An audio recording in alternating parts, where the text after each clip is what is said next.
चाहे आपका घर वाला होने दो, रिश्तेदार होने दो, आपका दोस्त होने दो, पहचान वाला होने दो, आपको दुख दिया, उसने आपका दिल को चोट पहुंचाया, बहुत घाव किया, आपको घायल किया है, धोखा दिया है, आपको फंसाया है, नुकसान किया है, आपके बारे में बहुत बुरा बोला है, तो बाइबल कहता है कि उससे जाके मुलाकात करो, सामना करो, उसको समझाओ। वो बात नहीं सुनता है तो भी क्या करो बोलो तो क्षमा करो, परमेश्वर कहता है। देखो, मैं पहले ही बोला था कि दिल का घाव को ठीक करने के लिए पूरा दुनिया में कहीं पर भी इलाज नहीं, पर बाइबल में है। दिल को जो चोट लगा है ना, वो दिल को ठीक करने वाला, वो घाव को बांधने के लिए वो ट्रीटमेंट है ना, पूरा दुनिया में कहीं पर भी नहीं, केवल प्रभु के पास है। केवल बाइबल ही अपने को चंगा कर सकता है, ठीक कर सकता है, मरहम पट्टी लगा सकता है। क्या है मालूम है उसका इलाज क्या है बोलो तो? तुमको कुछ लोगों ने दुख दिया, सताया, बहुत परेशान किया, तुम्हारा नुकसान किया, तुमको धोखा दिया, तुम्हारा घर वालों की वजह से, तुम्हारा पति की वजह से, पत्नी की वजह से, भाई बहन लोगों की वजह से, दोस्त लोगों की वजह से, या चर्च वालों की वजह से, रिश्ते गांव वालों की वजह से, कोई भी होने दो, तुमको बहुत चोट मिला है, बहुत दिल को बहुत बड़ा मार लगा है, घायल हो गया दिल पूरा, तो उस समय में वो व्यक्ति को क्षमा करो, परमेश्वर कहता है। यदि क्षमा नहीं करेगा तो जब भी उससे जाके मुलाकात करोगे, वो दिखाई देगा, तो क्या होगा मालूम है? आपका माइंड पूरा डिस्टर्ब हो जाएगा। परमेश्वर ने आपके लिए जो तैयार करके रखा है, परमेश्वर का उद्देश्य, परमेश्वर का योजना आपके जीवन में क्या है, वो आपको दिखाई नहीं देगा। आपका ग्रोथ को ये रोकने के लिए कारण होगा यदि हम लोग क्षमा नहीं करेंगे तो। यदि परमेश्वर देख लेगा बोलकर यदि हम लोग छोड़ देंगे तो क्या होगा बोलो तो? हमारा दिल साफ रहेगा, हम लोग है ना हमारे लक्ष्य के और हम लोग है ना ध्यान दे सकते, हम लोग आगे बढ़ सकते, नहीं तो ना ये रुकावट होगा। परमेश्वर कहता है कि वेंजेंस इज माइन, बदला लेना मेरा काम है।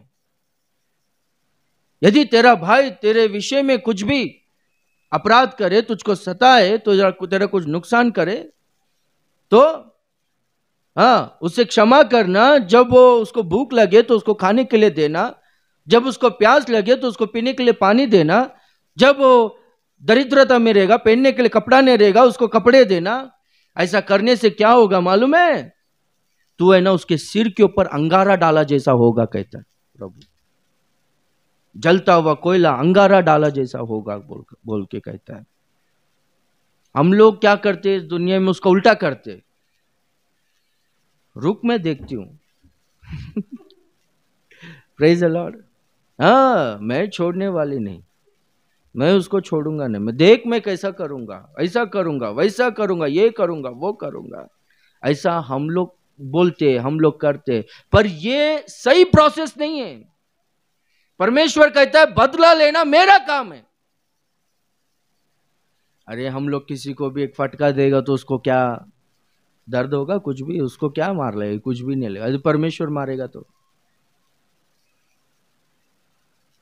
एक सिस्टर है ना, एक औरत मेरे बारे में इतना बुरा बुरा बोलते घूमी है पूरा टैगोर नगर में, बाप रे बाप।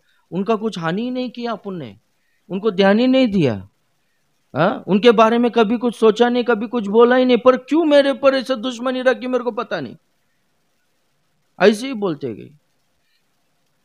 फिर बाद में क्या हो गया, एक बार उनको दुष्ट आत्मा पकड़ा, रात भर घर वाले को सोने नहीं दी। बाद में क्या हो गया, उनका चर्च का पास्टर उस टाइम में अवेलेबल नहीं था, किधर गाँव गया था। वो घर वाले ने मुझको ही बुलाया प्रार्थना करने के लिए।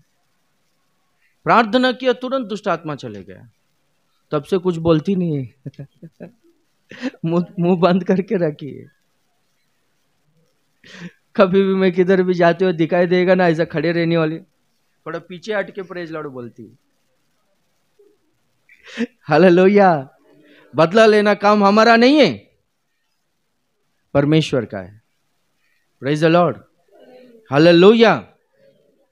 तो हम लोग देखते हैं कि क्षमा करना हमारा काम है। देखो, यीशु मसीह को लोग सूली पर चढ़ाए, मार रहे, उनको जान से मार रहे, तो प्रभु क्या कहता है मालूम है? पिता, ये लोग क्या कर रहे हैं, इनको पता नहीं, इन्हें क्षमा करो बोलता है। क्यों मालूम है? ये लोग क्या कर रहे हैं इनको पता नहीं। ये सारा आइडिया कौन दे रहा है? शैतान इनको आइडिया दे रहा है, इनको ऐसा मारो, बाला से इधर बाजू में उनको घुसेड़ो, मारो, सूली पर चढ़ाओ, ये करो वो करो बोलकर पीछे से शैतान उनको आइडिया दे रहा है बोलकर यीशु मसीह को पता है। इसलिए यीशु मसीह इनको क्या कर रहे इनको पता नहीं, इन्हें क्षमा करो बोलता है। Praise the Lord. यदि क्षमा नहीं करेगा तो मनुष्यों को, मानव जाति का उद्धार नहीं होगा। यीशु मसीह एक आज्ञा देगा तो हजारों हजारों स्वर्गदूत आएंगे एक ही झट में। अभी एक दूत एक रात में 1,85,000 लोगों को मारा बोलता है। प्रभु आज्ञा देगा तो करोड़ों दूत नहीं आएगा क्या? पर प्रभु उस समय में कैसा आया? यहूदा गोत्र का सिंह बनकर नहीं आया, पर है ना वध होने वाला मेमना के रूप में आया था। प्रभु जानता है मैं भी, मुझको मेमने के रूप में मैं हूं, मुझको वध होना ही पड़ेगा। मैं अपने आप को बलि दूंगा, तब जाके मानव जाति का उद्धार होगा। लोगों का पापों का प्रायश्चित के लिए मैं लहू को बहाना निश्चय अवश्य है बोलकर। Praise the Lord, hallelujah. उसी तरह से देखो, हम लोगों को बहुत लोगों ने सताया, बहुत दुख दिया है, नुकसान किया है, धोखा दिया है, बहुत कुछ किया है, पर है ना मन में हम लोग वही बैर रखेंगे तो हम लोग आगे बढ़ नहीं सकते। माफ करना हमारा काम है। माफ किए, क्षमा किए तो क्या होगा मालूम है? हमारा दिल में से सारा बोझ निकल जाएगा, हल्का हो जाएगा। माफ करना चाहिए, प्रभु उसको अच्छा रखे बोलकर हम लोग प्रार्थना करना चाहिए। Praise the Lord. तब क्या होगा बोलो तो हम लोग है ना हमारे लक्ष्य की ओर ध्यान दे सकते हैं। वो दिन में 7 बार तेरे विषय में अपराध करे, तुझको दुख दे, तो भी तू 7 बार क्षमा करना। वो आकर तेरे पास आकर पछताएगा तो क्षमा करना। परमेश्वर बोलता है तो ये चेले लोग क्या बोलते मालूम है? हमारा विश्वास को बड़ा बाबा, ये साधारण काम नहीं है बोलकर। Praise the Lord. यानी बहुत सारा लोग विश्वास में स्थिर नहीं रहते हैं। ए बाबा, इतना सारा समस्या है, उसने ऐसा बोला, इसने ऐसा निंदा किया, मेरा ऐसा नुकसान हो गया, लोगों ने धोखा दिया, इतना प्रार्थना करने के बाद भी मेरा परिस्थिति ऐसे ही है, घर में परेशानी ऐसे ही है बोलकर लोग है ना विश्वास को छोड़ देते। यीशु मसीह, चेले लोग यीशु मसीह से कहते कि हमारा विश्वास को बड़ा बोलकर। हालेलुया। ऐसा कठिन परिस्थिति में जब हम लोग ठोकर खाएंगे, हमारा दिल पूरा घायल हुआ रहता है, हम लोग बहुत दर्द से जीते रहेंगे, तो हम लोग हमारा विश्वास को नहीं छोड़ना चाहिए। हमारा विश्वास को बड़ा बोलकर है ना चेले लोग प्रभु से विनती करते हैं। Praise the Lord. ऐसे परिस्थिति में हम लोग क्या करते हैं बोलो तो परेशान हो जाते हैं, प्रभु के पास नहीं जाते, सोचते हुए उदास होकर एक जगह में, एक कोने में बैठ जाते रहते हैं और चिंता करते रहते हैं। ऐसे परिस्थिति में हम लोग वचन को पढ़ते नहीं, हम लोग है ना वचन के अनुसार चलते नहीं, हम लोग का दिमाग को हम लोग यूज करते रहते, हम लोग के सोच के अनुसार, हमारे विचार के अनुसार चलते रहते। चेले लोग बोलते हैं कि हमारा विश्वास को बढ़ा, ताकि हम लोग वचन के अनुसार चले, वचन में टिके रहे। ये परिस्थितियों में हम लोग कौन सा कदम किधर रखना है बोलकर हमको पता चले। Praise the Lord, hallelujah. हमारा विश्वास को बड़ा वो लोग बोलते हैं। तो देखो, हम लोग एक वचन को पढ़ेंगे, इब्रानियों का पत्री 12वां अध्याय 14वां वचन। सबसे मेल मिलाप रखो और पवित्रता के खोजी हो, जिसके बिना कोई भी प्रभु को देख नहीं सकता है। ध्यान से सुनो, सबसे मेल मिलाप रखने के लिए दिल साफ होना चाहिए कि नहीं? दिल में अगर हमको गुस्सा रहेगा, दिल में अगर हमको द्वेष रहेगा, ईर्ष्या रहेगा, डाह रहेगा, तो क्या होगा मालूम है? वो व्यक्ति हमारे सामने आ जाएगा, हम लोग है ना परमेश्वर को देख नहीं सकते। हमारा दिल है ना साफ होना चाहिए। हमारा दिल से क्या होता है बोलो तो, हार्ट है ना पंप होता है ना, पंप होता है तो लहू है ना सर्कुलेट होता है पूरा बॉडी में। ओके, लहू बहुत फास्ट बहता है। अगर है ना दिल में कुछ ब्लॉकेजेस रहा समझो, तो क्या होगा? आएगा ना, हम लोग देखेंगे तो ब्लॉकेजेस रहेगा तो ब्लड फ्लो नहीं रहेगा, और बाद में क्या होगा? हार्ट अटैक आ सकता है, हम लोग खत्म हो सकते हैं। ठीक है, दिल में ब्लॉकेजेस नहीं रहना चाहिए। वह इसलिए वहां पर प्रभु का वचन कहता है कि सबसे मेल मिलाप रखो और पवित्रता से रहो, दिल साफ रखो, शुद्ध रखो। तब क्या होगा मालूम है? आपको ठोकर देने वाले लोग बहुत सारे लोग हैं, आपका निंदा किया, लोग आपको परेशान किया, आपका नुकसान किया, लोगों ने आपको सताया, आपके बारे में बुरा बोला, धोखा दिया, बहुत कुछ किया, तो भी है ना यदि आप उनको क्षमा करोगे तो क्या होगा मालूम है? आप लोग है ना परमेश्वर को देख सकते हो। परमेश्वर ने आपके लिए क्या तैयार करके रखा है वो आप देख सकते हो, वहां तक आप लोग पहुंच सकते हो। Praise the Lord, hallelujah. अभी चेले लोग यीशु मसीह से इस तरह से पूछते हैं कि बोलते हैं कि हमारे विश्वास को बड़ा बोलकर, तब प्रभु कहता है कि इतना बड़ा विश्वास का जरूरत नहीं है बाबा। ये काम के लिए, कौन सा काम के लिए? क्षमा कर कर, ठीक है, आप है ना आपका दर्शन को पूरा करने के लिए, मेरा उद्देश्य क्या है आपके जीवन में आप लोग जानकर वो लक्ष्य की ओर आने के लिए बड़ा विश्वास का जरूरत नहीं। यानी राई के दाने के बराबर आपका विश्वास रहेगा तो बस हो गया। ये शतूत पेड़ को, ये शतूत वृक्ष को यहां से उकड़कर समुद्र में चले जाए बोले तो यहां से उकड़कर जाकर समुद्र में वो डूब जाएगा। राई के दाने के बराबर विश्वास, बड़ा विश्वास का जरूरत नहीं। राई के दाने के विश्वास यानी छोटा सा विश्वास रहेगा तो भी, तुम लोग बोलते कि बड़ा विश्वास बोलकर, इसके लिए तुम्हारे पास थोड़ा सा भी विश्वास रहेगा तो ये काम है ना बहुत आसानी से हो जाएगा। ये बहुत मुश्किल है बोलकर समझो मत बोलकर। देखो मत्ती 17वां अध्याय में यही बात यीशु मसीह चेलों से भी कहता है, यदि तुम्हारे में राई के दाने के बराबर विश्वास होगा तो तुम ये पहाड़ को देखकर, तुम इस पर्वत को देखकर यहां से उकड़कर समुद्र में जाके डूब जाओ बोलो तो वहां से उकड़कर डूब जाएगा। वहां पर यीशु मसीह पर्वत को बोलता है और यहां पर है ना शतूत वृक्ष के बारे में बोलता है, सिकमोर ट्री।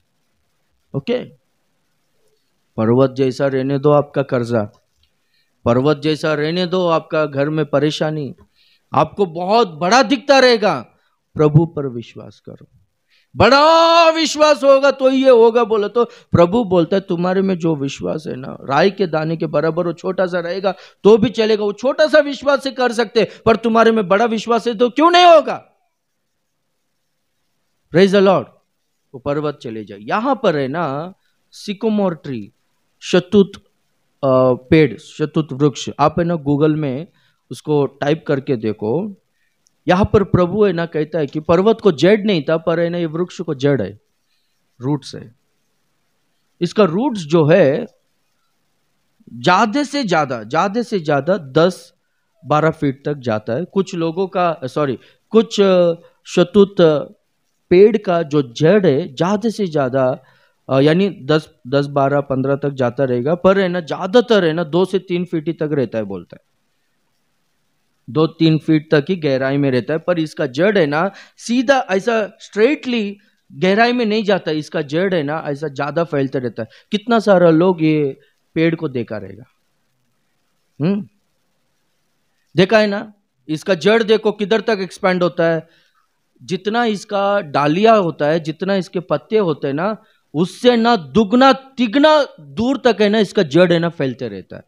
ज्यादातर वृक्षों का जड़ है ना गहराई तक जाता है, पर इसका जो जड़ है गहराई तक उतना बाकी वृक्ष के उतना नहीं जाता है, पर है ना ये चौड़ाई में फैलते रहता है, चारों ओर फैलते रहता है। और इसका जड़ को हम लोग देखेंगे तो कोई भी वृक्ष का जड़ है ना, कैसा है बोलो तो एक दूसरे के ऊपर ऐसा फोल्ड होकर नहीं जाता है, सबका जड़ है ना अलग अलग रहता है। पर ये वृक्ष का जड़ आप लोग देखो, आप गूगल में सर्च करके देखो कैसा रहेगा मालूम है इसका जड़।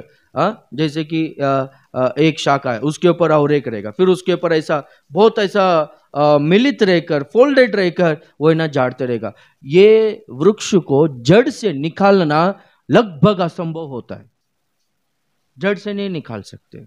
इसका जो ताना रहता है, स्टेम रहता है, इसको काट देते, ठीक है, ये फिर से वृक्ष है ना बढ़ता है क्योंकि इसका जड़ है, पर है ना जड़ से निकालना लगभग असंभव होता है। तो प्रभु कहता है कि ये शतुत पेड़, ये शतुत वृक्ष तुम्हारे में, मेरा हमारा विश्वास बढ़ाओ, इसके लिए बोलते जरूरत नहीं। राई के दाने के विश्वास के उतना सा राई के दाने के बराबर भी विश्वास रहेगा तो ये जड़ से उखड़ के उधर जाके समुद्र में डूब जाओ बोल तो डूब जाएगा। ये इतना बड़ा समस्या है कि ये साधारण समस्या नहीं, ये लिंक्स है, बहुत कुछ लिंक्स है। एक चर्च में ना समस्या आया है, तो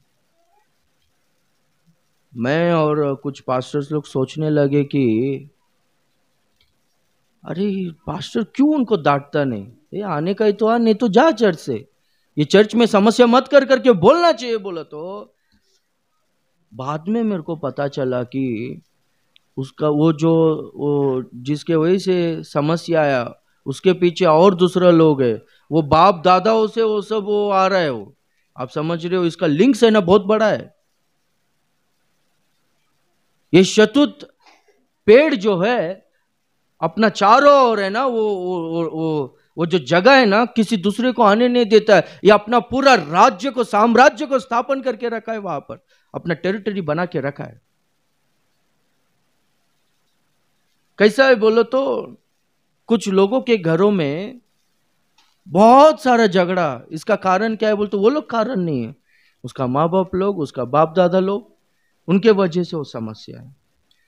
कुछ लोग है ना गांव की वजह से समस्या है, आप समझ रहे हो, किधर ना किधर लिंक्स है जो है ना कभी ठीक होने वाला ही नहीं ऐसा लगता है। पर परमेश्वर कहता है तुम क्षमा करो, हमारा विश्वास बढ़ाओ करके तुम लोग बोलते हो, अरे बाबा तुम क्षमा करो, तुम्हारे में राई के दाने के बराबर विश्वास रहेगा तो अभी क्या होगा, ये पेड़ है ना, ये वृक्ष यहां से उकड़ कर जाके समुद्र में डूब जाएगा।